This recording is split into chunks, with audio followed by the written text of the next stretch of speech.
Hey, Corey Eubanks here with Premier Property Group. I am a managing broker in the state of Washington and a principal broker in the state of Oregon. And today I'm just going to go over some basic do's and don'ts for the home buying process. Some of these you've probably heard before, and maybe a few different ones to make you think a little different. First, you can't get serious about the home buying process unless you are pre approved for a loan. So before you get serious, do spend time with your mortgage broker for that pre approval. And that's going to be a little extra time providing forms and filling out forms and providing tax documents and W 2s and all that stuff. But believe me, getting that out of the way is going to make it easier so when the right house does present itself, you can jump in there and compete to get that house.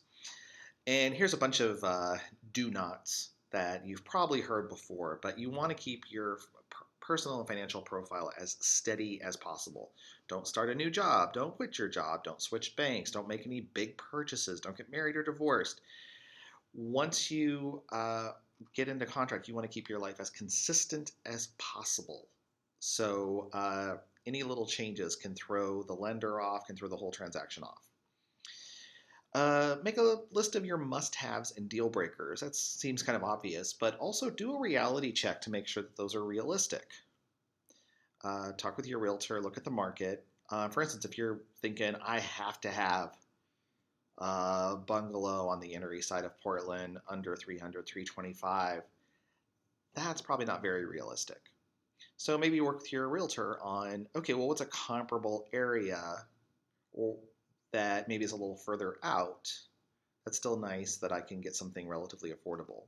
Or what are the affordable options in the nicer areas? Maybe you have to compromise a bit on space or type of home. Also, home buying is a very, very emotional process. And it's okay to be emotional, it's more than okay. But I think it's important to acknowledge and understand what the emotions you're having are. Are they helping you or are they limiting you?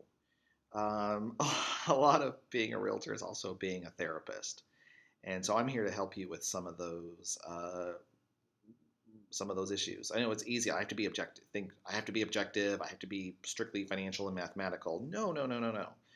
Home buying is very emotional. It's a big financial purchase, but it's also a big emotional purchase, and it's okay. Just make sure that those emotions aren't limiting you or holding you back. Make sure they're helping you. Finally, I'm not going to say trust your realtor. I'm going to say find a realtor you can trust, which is a little bit different.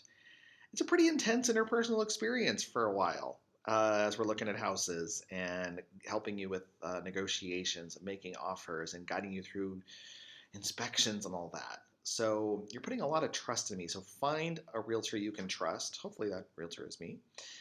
And so if you're getting a referral from someone, like a referral from your best friend or your sister or a colleague, someone else that you trust, that helps a good starting point for a trusting relationship with your realtor. That's why I really love working by referral. You're not going to see my name being on billboards and bus benches and all that stuff. I work almost strictly by referral.